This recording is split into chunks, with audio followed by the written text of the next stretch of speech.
Good afternoon, everyone. Let me call to order this meeting of the West Palm Beach Community Redevelopment Agency. Today is Monday, August 5th, 2024, and the time is 3 p.m. We will start with comments from the public. Do we have any cards? No, Mr. Mayor. Okay, very good. Now we'll go to comments from members of the dais, beginning with you, President Ward. No comment, thank you. Commissioner Lambert, No comment, thank you. Commissioner Peduzzi, No comments, Mayor. and Commissioner Warren. No comments. All right, very good. Mr. Ruge, are there any additions, deletions, reorganization of the agenda? No, Mayor. Okay, very good. Now we'll start with item 6.1, Barbecue Brews and Blues Recap Presentation. Good afternoon, Mayor and Commissioners. My name is Ansley Lacey, and I am the CRA Marketing Manager. Good to see you all this afternoon. So I am here to explain why there is hot sauce in front of you. So we had our 9th annual Barbecue Brews and Blues on June 28th or 27th of this year, and we had a really good time. So I just wanted to bring back a recap to you guys. So here's a few items that we'll discuss, along with a very cute photo. So the goal of Barbecue Brews and Blues is not just to have an event for the community. We really want to activate the area at Heart and Soul Park. So this takes place at 825 North Rosemary Avenue. So the goal is to disseminate CRA project information, showcase opportunities that are in the area, and collect community feedback while we're supporting economic development and just celebrating the historic Northwest. I see you taking a picture of Miss Josie there. Is Darren here? Or not.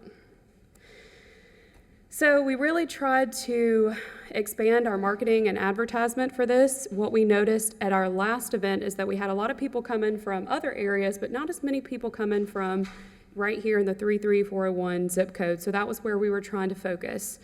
So you've seen a lot on the city website, a lot of the mayor's newsletters. We had an Eventbrite page to tell more information. Of course, we had postcards mailed out to everyone in the 33401 zip code area. And then the Facebook page got over 32,000 hits. So the historic Northwest was really seen during this time. We also partnered with Discover the Palm Beaches. This was done in the past, so we're bringing back that partnership to really just expand that across this area. Here are some examples of the marketing and advertisement, which I know some of the concerns last time I think Commissioner Fox brought up is how are we telling the neighborhood? So we included door hangers with a note from our director, Chris Ruge, so you can see those there. And just to kind of go over some of the activities, we had the CRA information booth. We had a local vendor market, which we had more vendors than we have ever had in the past. Camille's flower shop at the Stick, she had her first soft opening. She sold out of that event, so that was really exciting. That's some of her flower arrangements there. And Rohi's Readery, that was just awarded one of the Stick's Promenade businesses. She had a pop-up kids corner area that was completely packed the entire event. And we even were able to crown a sauce competition winner. We had the pop-up skating rink for TJ Spot. So Tawana, thank you for bringing that to us. And of course, had to put this picture of you, Commissioner Ward, for the barbecue competition. We had beer tastings, live entertainment, and trolley services thanks to Rose Trolley and Circuit. A few notes on entertainment. We brought back Mr. DJ Shownuff, and then we had Shanitria Moore on our MC and a guest appearance by Mayor Keith James. We had some great... Couldn't figure out who that was, right? I understand. What's that? Some strange guy up there.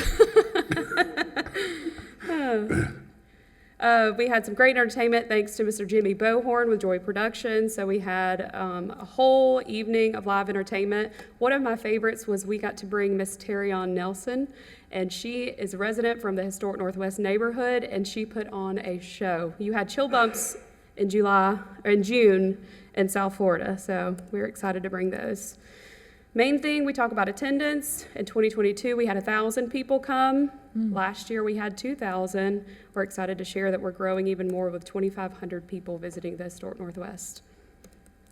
This was just interesting. On our Eventbrite page, it tells us where people are buying tickets. So we had some folks from California and all over. So I'm excited to see how much that map changes over the next few years. One thing we always are asked, what did we learn while we were there? So we did quite a few surveys. We had a lot of volunteers walking through the event, as well as people coming to the tent. One question, how did they hear about the event? Number one, word of mouth, social media, and then the city's website. Thanks to Miss Diane over here. This was the largest attendance percentage of the 33401 zip code, so we did hit our mark for that. That was our goal for this year. And we did gain 260 new subscribers to our newsletter. Another part that we included this year at the CRA informational booth was, since Clematis by Night was rained out, we were really trying to get some feedback on the Play Art Connect project for downtown at the waterfront. So we had a huge booth, as you can see at the top left picture, for people to tell us what they would like to see in that area. And they were completely full by the end of the night. We also had raffle tickets for people to do those surveys, so we'll be announcing our catamaran tour winners in the next week. We did learn that people are really looking for affordable housing. Their main concerns were safety, and then some home owner opportunities, which that's some of the number one focuses that the CRA has right now. Types of businesses desired. This has not changed barely at all. The number one need or want is more restaurants, bars. People want to get out and experience and enjoy each other's company. And then personal services, hair salon, and there are a few others that they mentioned in there, which is coming in the Styx Promenade, hopefully. And then grocery store, a market, so there's an opportunity for that as well. And then, of course, retail options. And we also learned that the best barbecue was the best. They were the winner. So that was really exciting for Darren. He is going into a brick and mortar location, so we're excited about that and bring that back to you guys. But the judges voted on this blindly. They had no idea what food was prepared in front of them. But I did want to say thank you to all of you that participated in that. Gina and Commissioner Ward, thank you for participating. This was just a few on the staff lead. I held that. This is District 3 and Commissioner Fox. And we just want to say thank you to our sponsors and staff members. And here's the video to recap it all.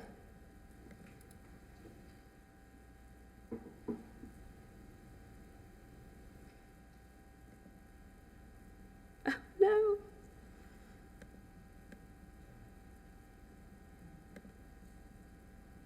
Okay, video might not play for you guys, but we will send that out in the newsletter next week, so please stay tuned. Any questions? Thank you very much for that presentation, and it was quite the event. I ran into folks from as far away as Ibis, Commissioner Peduzzi, and by their own admission, they had not ever been in that part of our city. So that was a very good thing. But all in all, it was a very, very well put on event. So kudos to all those involved. Thank you. Questions, comments, commissioners? President Ward? I'll just echo those comments. You guys did such a great job. I mean, it's hard to get people outside and hanging out in that time of year, and there was so much to do and so many families and so many smiling faces. So you guys, it was a job well done, and I can't wait for next year. Thank you. Any other? Commissioner Fox? Thank you so much. I was unable to attend. I was out of town, and I will not make that mistake again. I've heard such great things from the neighborhood, and I did have the chance to see the video last week at our community meeting, and I'm just so excited to have you on board, Ansley. I know so much of this event is because of your passion and everyone that works for the CRA, but we're just really excited that year after year we are continuing to grow this event, and just looking forward to even spotlighting the businesses even more in the years to come. So thank you for all that you're doing, and that's all I have. Thanks. Thank you. Thank you. Any Speaking other? of growing it, we do have a save the date in front of you for June 28th, 2025 for our 10th annual Barbecue Brews and Blues. So thank you. Very good. All right. Thank you again. You can clap if you want to. All right, so we do have consent, items 7.1 through 7.3. Any questions, comments on consent? Hearing none, I will entertain a motion. Mayor, I move we approve the items on consent. It's been moved. Is there a second? Second. It's been moved and seconded. Discussion? Hearing none. All those in favor of the motion say aye. Aye. All those opposed, like sign.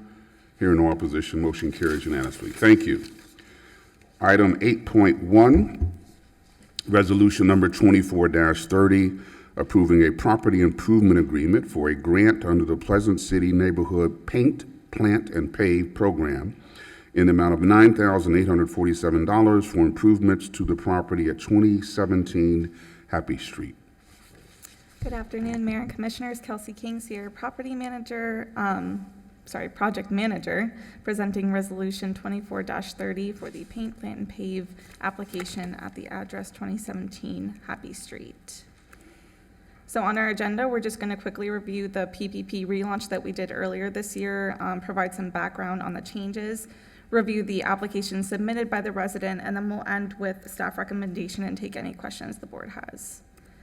So just a brief background, this program is to incentivize curb appeal for single-family and multifamily residences. We allocated $200,000 of our current fiscal year budget for the grant that exists in both the Northwood, Pleasant City, and Historic Northwest districts. So we relaunched the program earlier this year.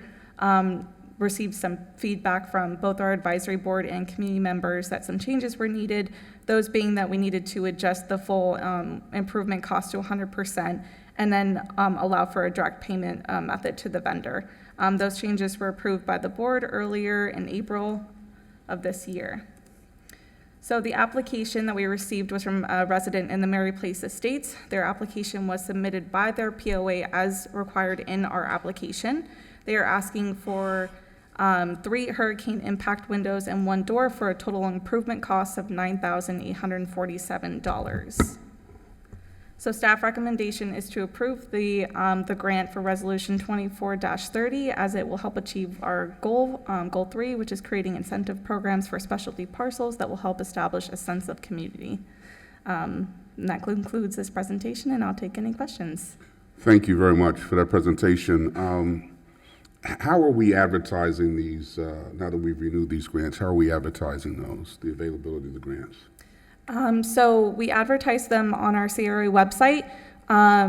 We send out newsletters. We're actually doing a workshop for this specific grant that's supposed to be happening next month on the 5th, I believe. So it'll be a workshop for all the residents within Pleasant City if they have any questions, just because we did do the relaunch and a lot of people have had questions. Okay, thank you. Commissioner Fox? Thank you so much for mentioning the workshop. I shared it earlier today, and I think it's something that it's great to, every form of communication we can use to get the information out. But I wanted to just mention, we also have this available in the Historic Northwest as well. Is that correct? Yep, Okay, correct. great. Thank you. Commissioner Warren? Thank you so much, Mayor. I just want to say that I'm very happy to see this type of expansion of the grants. I know that we've talked about how we can revise them, how we can make them more applicable to current situations, and to see that this expansion has occurred and is being utilized, I'm very, very, very pleased to see that, and I'm looking forward to seeing more in the future. Thank you. Any other questions or comments? Hearing none, I'll entertain a motion. Mayor, I move approval of resolution number 24-30. It's been moved. Is there a second? Second. Been moved and seconded. Discussion? Hearing none. All those in favor of the motion say aye. Aye. All those opposed, like sign. Hearing no opposition, motion carries unanimously. Thank you. Item 8.2, resolution number 24-35, approving the purchase of property located at 5701 Broadway Boulevard, 1026 Palm Beach Lakes Boulevard, and 1000 Palm Beach Lakes Boulevard for the amount not to exceed $2,368,411. Good afternoon, Kelsey King again, presenting Resolution 24-35 for this acquisition. On our agenda, we'll do a quick review. I'll discuss the portfolio, provide some comparable properties, end with staff recommendation, and then take any questions. So Resolution 23-38 was previously approved by the board for a line of credit for $5 million for our agency to use towards property acquisition. Earlier this year in March, staff began working with JLL for identifying parcels within our districts that would aim towards redevelopment, specifically for the BMUD code that would be implemented early in next year.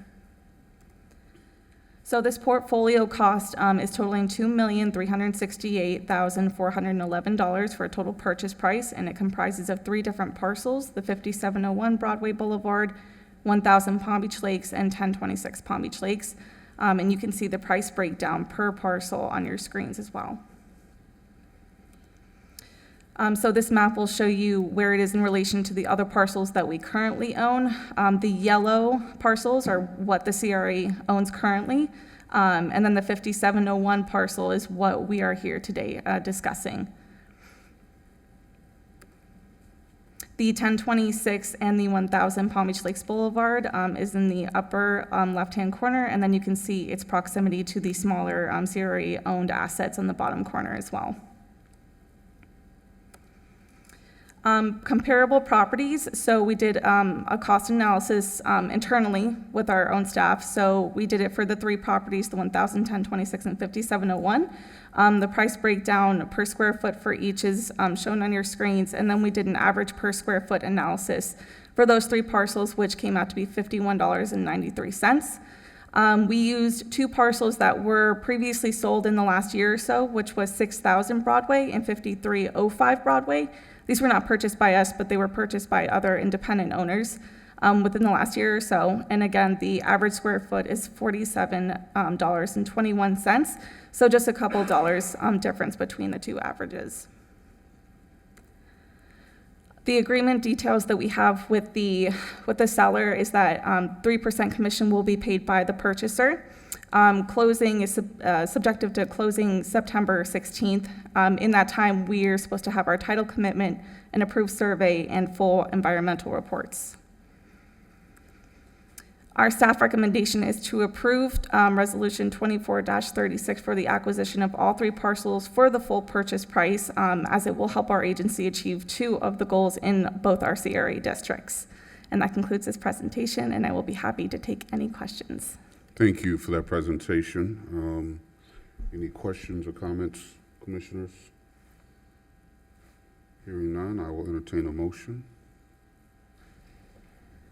Mayor, move approval of resolution number 24-35. It's been moved. Is there a second? Second. Been moved and seconded. Discussion. Hearing none. All those in favor of the motion say aye. Aye. All those opposed, like sign. Hearing no opposition, motion carries unanimously. Thank you. Item 8.3, resolution number 24-36, approving an agreement with Biederman Redevelopment Ventures for $450,000 to implement the Curry Park placemaking plan.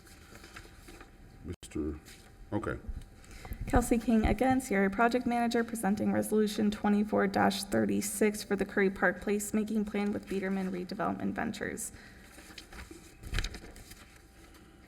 So on our agenda today, I will give a quick overview of where we're at with Curry Park currently, a review of the previously approved concept plan by the board, highlight the Chenmore bid award that also encompasses the BRV placemaking plan that was submitted in their bid award, highlight some key points of the placemaking plan, and then discuss some key items of the contract that we will have with Dan Biederman. I will then have actually Kayla Hughes, who's the project manager that works alongside Dan, come up and close out the presentation, and then I'll end with a staff recommendation and take any questions the board will have.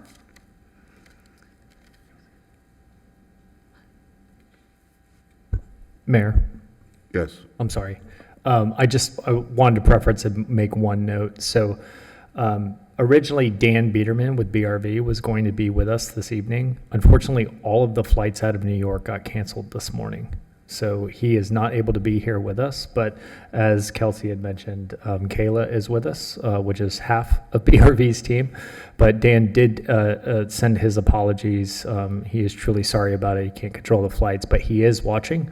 So he is monitoring this, and I've spoken to him pretty frequently. So just wanted to make that note, Mayor.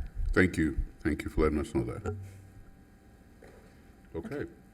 So Curry Park was formerly known as Bethesda Park and was deeded over to the city by the Curry family with the intent to reactivate it through amenities and activities. The community members in the surrounding areas voted in support of the park bond that would initiate construction and renovation of parks identified throughout the city.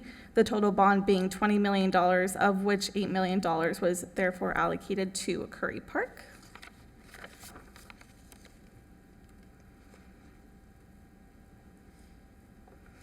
So as you see, it's a concept plan that was previously approved by the board back in 2022. The upper left-hand corner key identifies some amenities that community members wanted to see implemented in the park when construction is completed.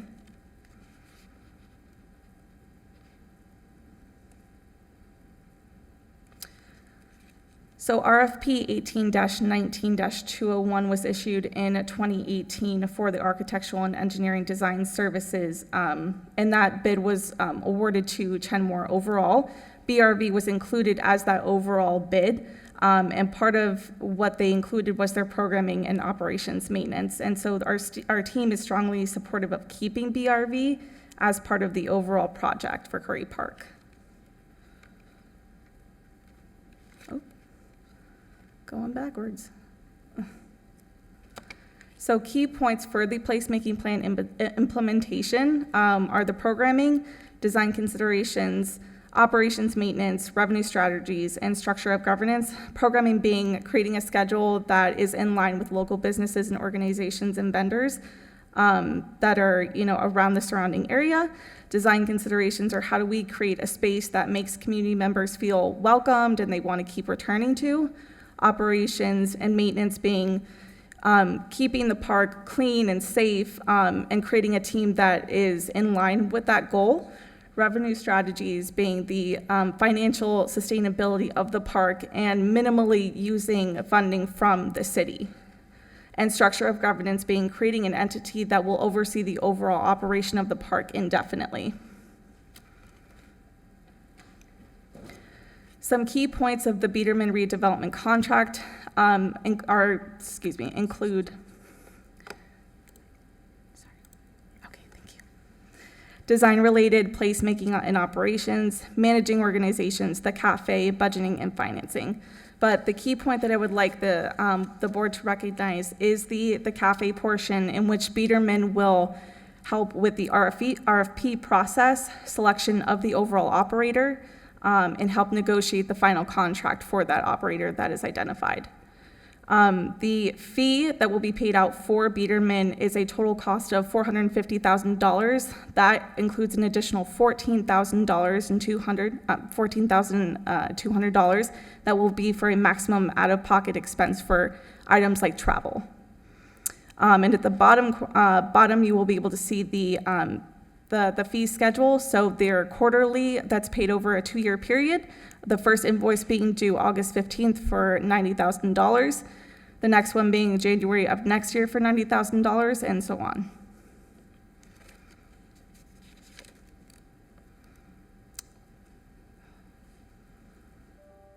So now I'm going to welcome up Kayla Hughes, who's the project manager with Biederman Redevelopment Ventures, to carry on the presentation.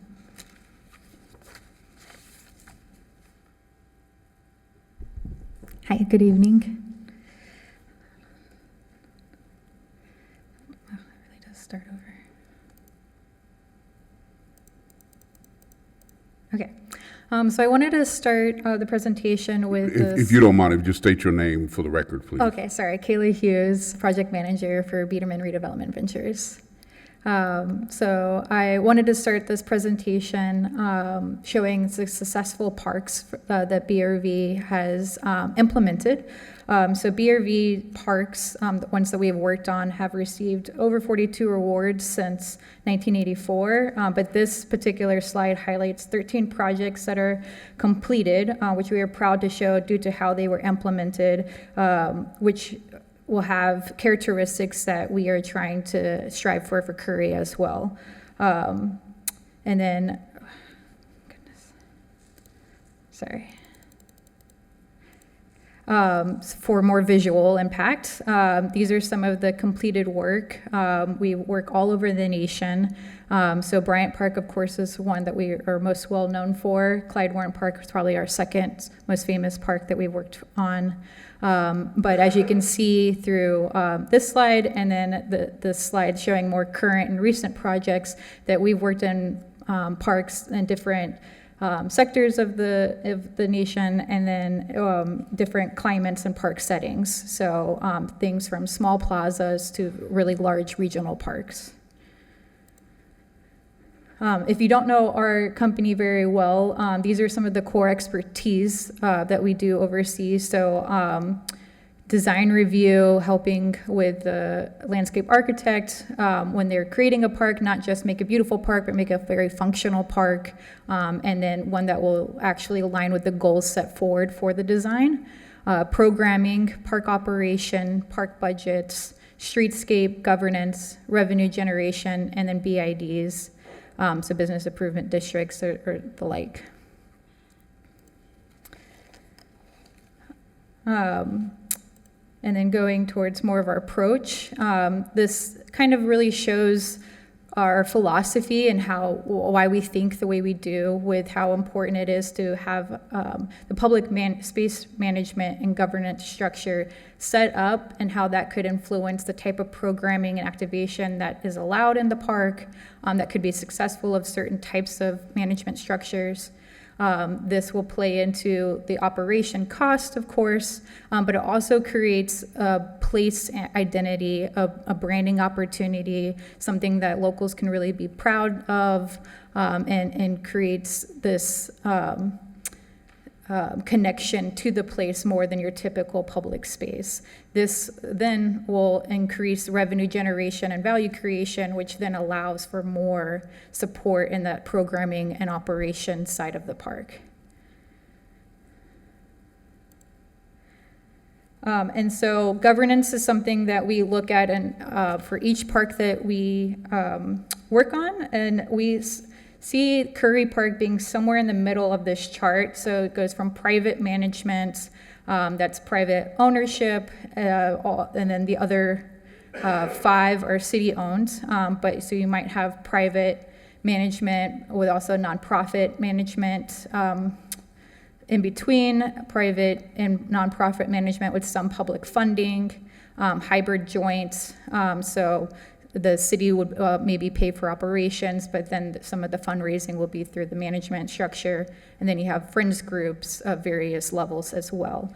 So we see Curry being more in the middle of this. However, we're continuing to work with the city and the CRA to figure out what would be the best management style, what would be most successful. So this is just kind of show you that we understand that there is a variation, a quite large variation of management styles, and we are looking into what would be best. So why we program? We program public spaces because we think that that allows for them to become more secure public spaces. We do think drawing people is critical for generating revenue, and that helps the park be successful with the goal of not only relying on city funding. And then, of course, surrounding real estate values would go up due to more of the activation and the branding and sponsorship opportunities that might be part of this type of park.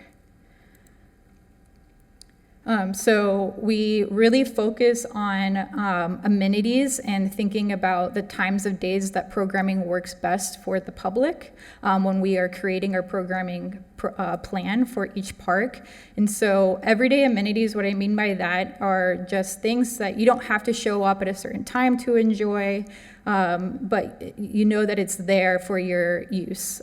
So something like a foosball table, or even the Wi-Fi being free and open to the public, movable furniture that gives you a little bit more flexibility to use the park as you wish to use it.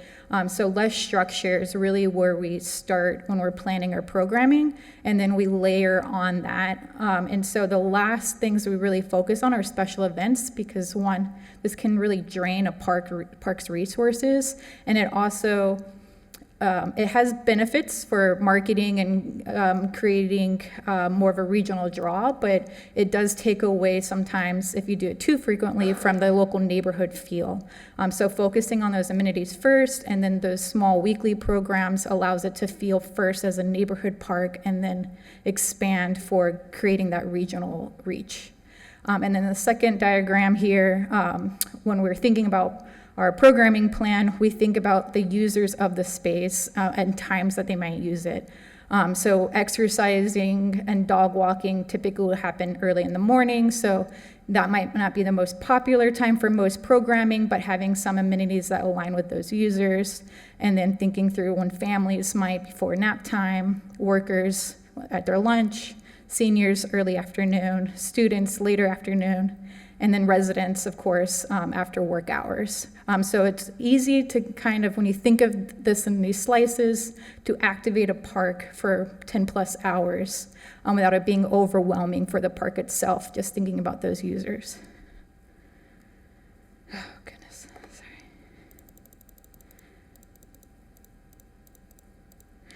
sorry. So I previously worked at Salesforce Park, so this is just showing an example of how we have different programs that might get smaller amounts. So we have a writing workshop that we cap at 20 people, and then we have larger programs that are still too large. So we have a lunchtime music series that gets upwards of 150 people. But this shows numbers from since we reopened in COVID.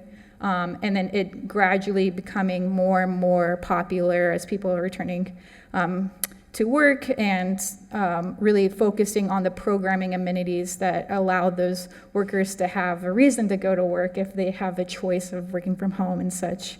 But this will basically, it shows that it does take a little bit of time to get the foot traffic, but then having those amenities and reasons for someone to come to the park, it's easy to get those numbers quickly versus if it was more of a passive space.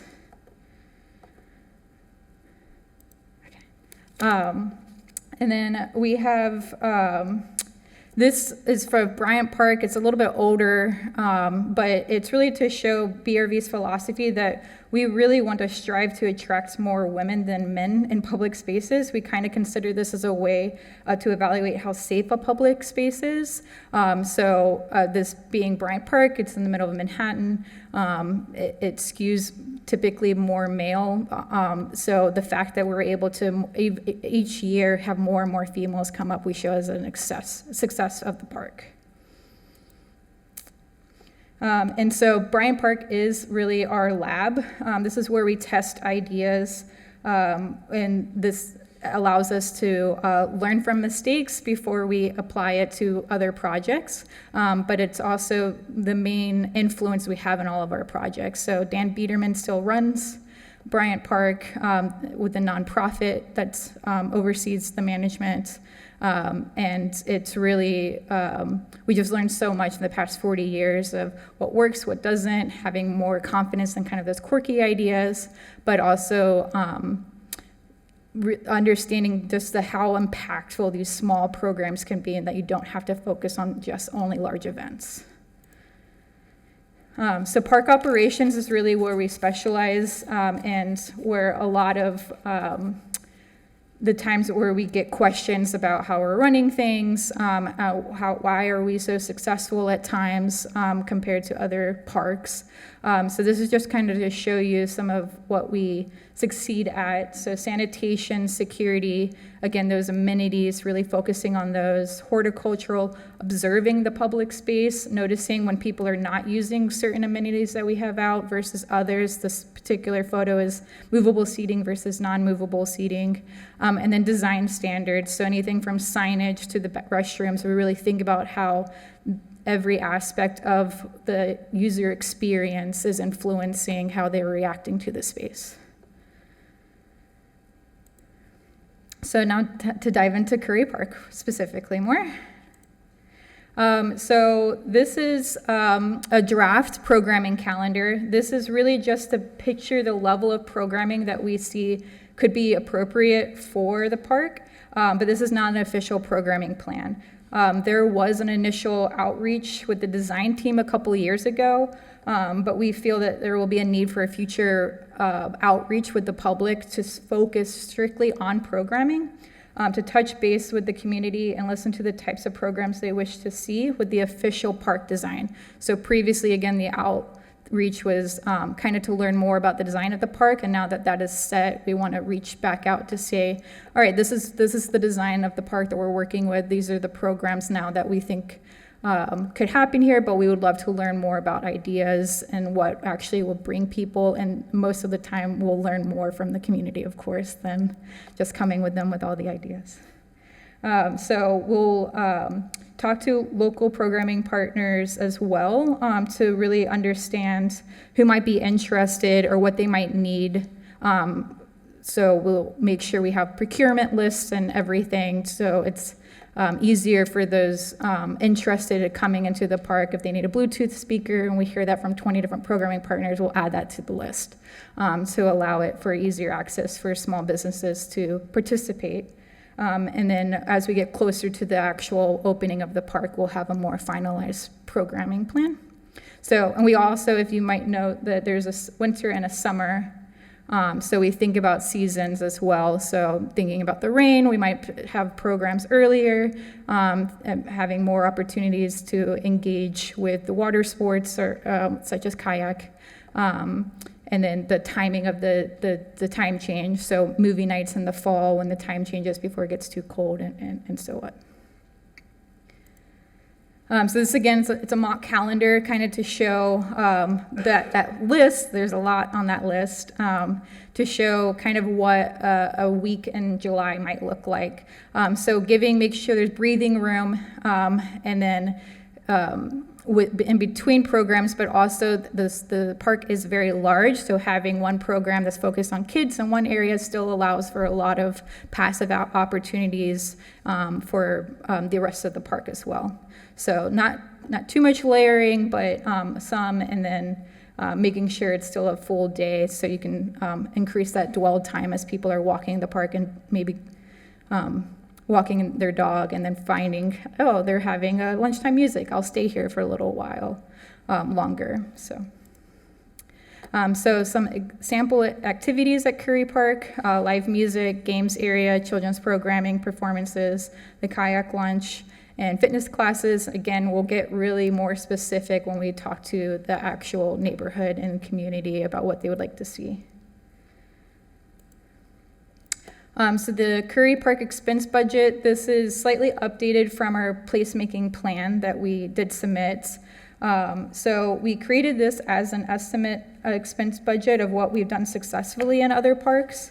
But we will, this is still just a prediction as we continue to figure out the actual management structure. We'll be able to have more of a concrete number, but this is kind of using, from what we've learned in other parks and understanding Curry pretty well, been working on it for a while, kind of the staffing needs that are going to be needed for the level of success that we're seeing. And so that type of high-level programming and really paying attention to details, this is how we feel we can accomplish it realistically. And then we also have showing here the slight increase over the years as well.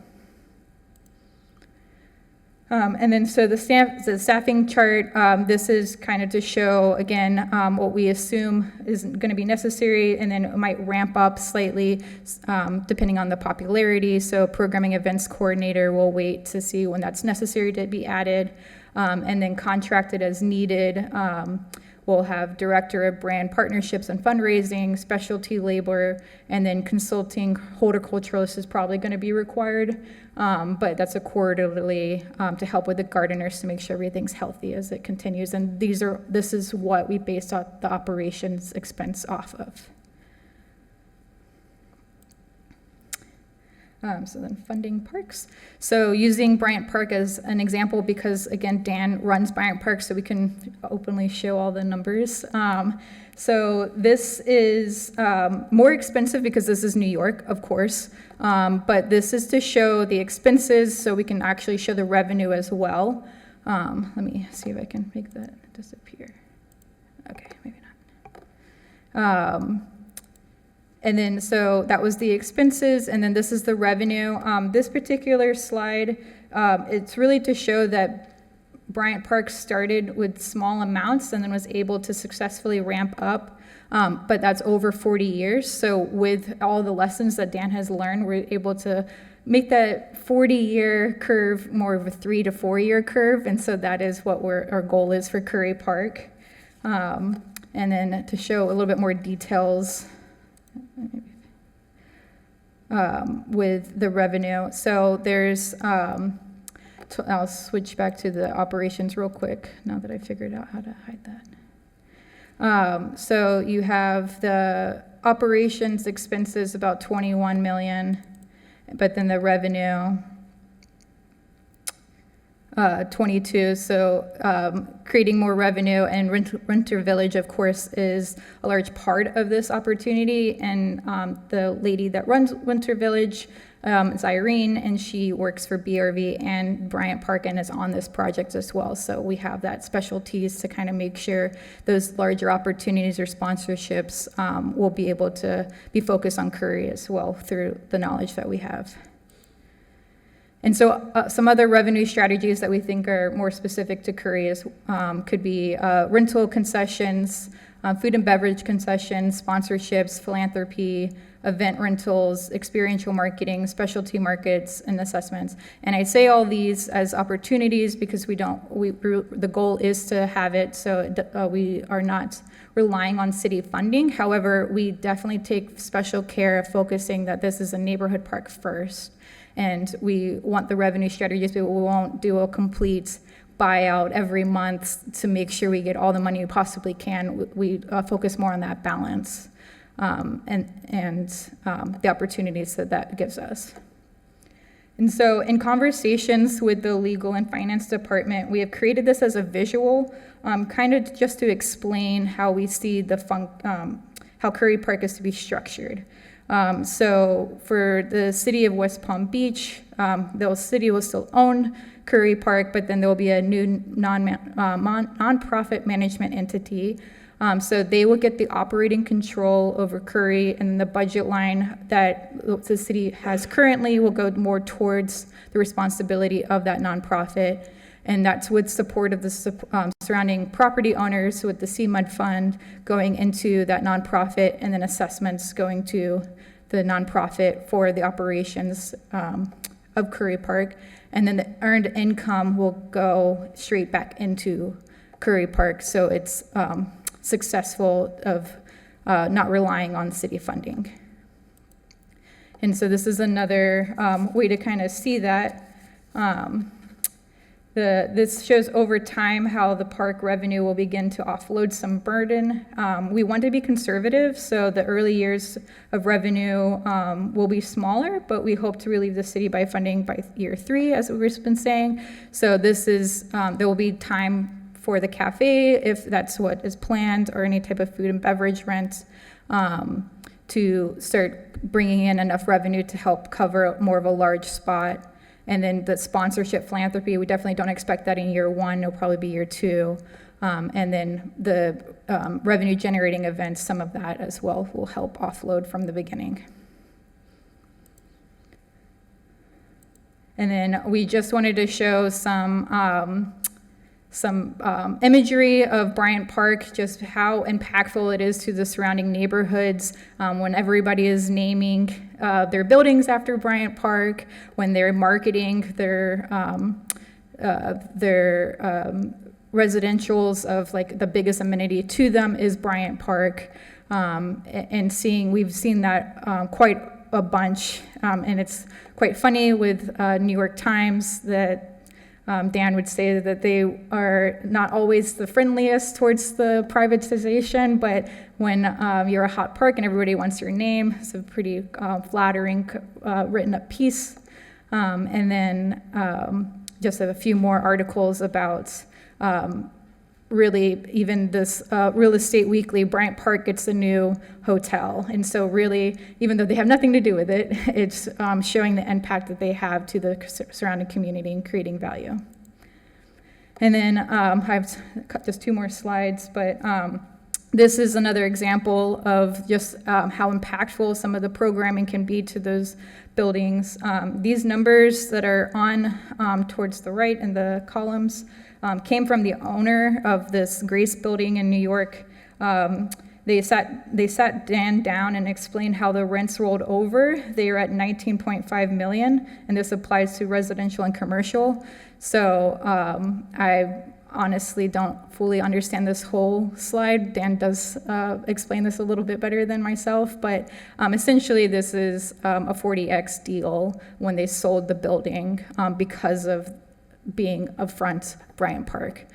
So I think it's the little bit of money that goes into the park can go a very long way as well. And then this, I believe, is the last slide. And it kind of shows similarly, not New York, but Clyde Warren Park in Dallas. We've seen similar impacts to the surrounding buildings. So questions or comments? Thank you so much. All right, we got a few hands up. We'll start with you, President Wards and Mr. Lambert. Thank you. This wasn't my first question, but the slide about the more females equals more safety is pretty poignant, I think. The timeline, I noticed the payments with the timeline, and we've had significant delays, and we continue to get significant delays with the starting of the construction of this project. How is that going to correspond? Have you had this certain circumstance where the park hasn't at least been allowed to go into it and look at it? You talk about a little bit of a design review. We've been through design review. We've had a lot of feedback on that. So how is that going to be impacting your all's plan to come in and work on a quarterly basis with the time constraints that we have and the fact that the park is not close to being built yet? Yeah, I can start with, so those budgets with over the 4 years, those were updated since the final, the design was officially finished to move forward. So we've been working still to make sure we're keeping up to the official changes, to make sure it is as best of an estimate as we possibly can. So I don't think it would impact our ability, because we have been so involved still, to be ready to hit the ground running. And we do understand where the park is currently, but we have been planning still outside of just getting situated of the exact timeline when we start. So we're hoping that with working with the CRA starting hopefully this month, that we're able to have enough time to do the community engagement, hiring of the staff and everything. We don't see that being an issue at all. Follow up? All right, Commissioner Lambert. Thank you so much. It was a very interesting and thorough presentation. I really enjoyed learning about your process. It's great to see you have so much experience in this and that you can bring some of those lessons learned and to hear about Bryant Park being this laboratory to be able to test things out. That was just amazing. I had a question, and I really appreciate you talking about the expenses and the revenue. And maybe I missed this, so I just want to make sure if you could go over it again if you did. But on the revenue chart where you showed the 4 years and how that would change over the 4 years or as we grew, at the top, 50% of it was always the surrounding property owner's assessment. I'm wondering if you could just talk a little bit more about that. Yeah, we purposely didn't put actual numbers to it because it should be, we don't want to it's exactly 50%. We're still working on exactly what the assessments are. I will say that the key of that flow chart is to show that it is not requiring city funding after so many years. And then it's very slight visual, that the assessments will go down slightly, but at least for those first 4 years, we don't see that really changing too much with the assessments. So it is, as of right now, we're still figuring out the structure and the actual amounts, but it will be a large portion of the assessments and CMUN funding for the operations. But we are taking that in consideration with our actual operation budget as well. Commissioner Warren? Thank you, Mayor. I like your references to Bryant Park because I have heard where people have used Bryant Park as a landmark. And I'm looking forward to that happening with Curry Park. I certainly see it as a destination. I see it being something that stimulates the community around it. I think that this is very exciting. I would love to receive this presentation in email. Okay. And I would also, I'm also looking forward to hearing the community input, the feedback that's received from them as they weigh in on how they envision Curry Park moving forward. Definitely. Thank you. Thank you. Commissioner Fox? Thank you so much for the presentation. I had the chance to meet Dan maybe a year or two ago when he was here visiting. And I lived in New York for many years, and I remember every year when the summer came around, and the list of the Bryant Park movies that was put out, and everybody was waiting to see kind of what the themes would be, and it was something you looked forward to all the time. And so I love the idea of branding something similar like that, where you have, I mean, we don't have as many the seasons, but that in the summer it was the movies, and in the winter we couldn't wait for the market and the skating, and so I'm excited about that, and also the opportunities for. One of your slides mentioned sponsors and naming rights and things like that. And I think there is a huge opportunity that I maybe would never have believed, that West Palm has so many people that want, advertisers that want to get there in front of the people, the residents here. So when you start having consistent events like that, I think that's the opportunity that we're in. But I wanted to ask a little bit about, you had a slide that talked about how you're working with the city, and I'm just curious if you can talk a little bit about some of the positions that you mentioned, marketing and sponsorships and things like that. Are you working with our Parks Department and our Events Department team, I guess, in terms of some of those positions that we might already have? Do they translate to the work that you're doing, or is this a completely, I guess, new functions that would be working for the nonprofit? If you could talk a little bit about that. Yeah, just to make sure I understand your question, you're talking about the org chart, the organizational It just looked chart? like some of the positions that you have are similar to the positions we have on our events team, but I wasn't clear if those were going to be people working directly for the nonprofit, or if there was going to be synergy in some way with the city. Yeah, so the operations, how we have it set up, is its own entity. So it might be contracted work for some roles. So if there's already a landscape gardeners or the sanitation that works throughout the city, that we have the budget, instead of pulling from the budget, or we'll increase the budget, but it would be through the nonprofit. So we are thinking of it as the nonprofit of its own entity, and those are its own staff. So those are individuals that are hired just to focus on Curry Park, just because we do think that's very important, that we don't have someone that's juggling from 5 different parks for this particular style of park that we're trying to develop. However, if there is, as we move forward and we're setting up the nonprofit, if there is some particular roles that we think that would be beneficial to be split in between two, we're definitely open. But we just want to understand the budget. We wanted to assume that it's all of the new individuals.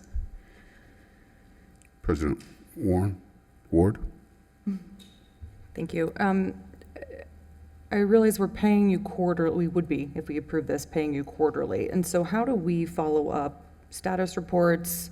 Are you meeting with Chris Rug? Are you meeting with us? Are you going to be attending all of the community meetings? How are we going to measure, your achievements?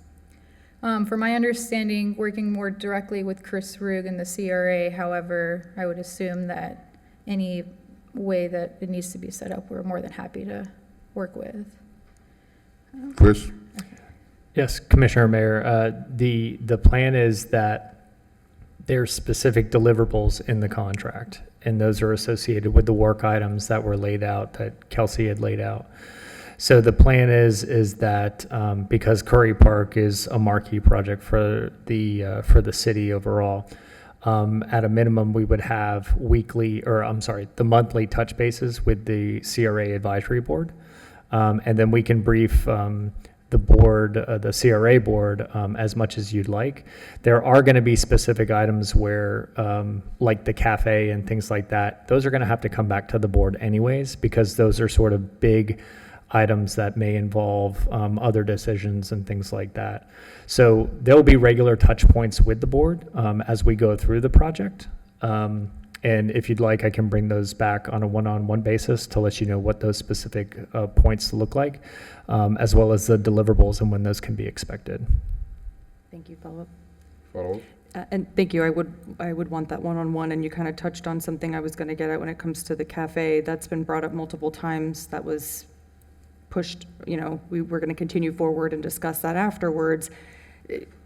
Do you see this plan, a potential plan, working without some form of a cafe or commercial operation within this park? I think it will heavily affect the opportunity of it being a self-sustaining park. So we would be more supportive having that element. To what degree how it's structured, I think we're still working that out. Thank you. Any other questions, comments on this presentation? All right, are we looking for, need a motion? Mayor, I move approval of resolution number 24-36. It's been moved. Is there a second? Second. Been moved and seconded. Discussion? Hearing none. All those in favor say aye. Aye. All those opposed, like sign. Hearing no opposition. Motion carries unanimously. Thank you. Thank you again for that presentation. All right. That is the last item on this agenda, so therefore the CRA meeting is hereby adjourned. We will reconvene as the City Commission at 5 p.m. Thank you.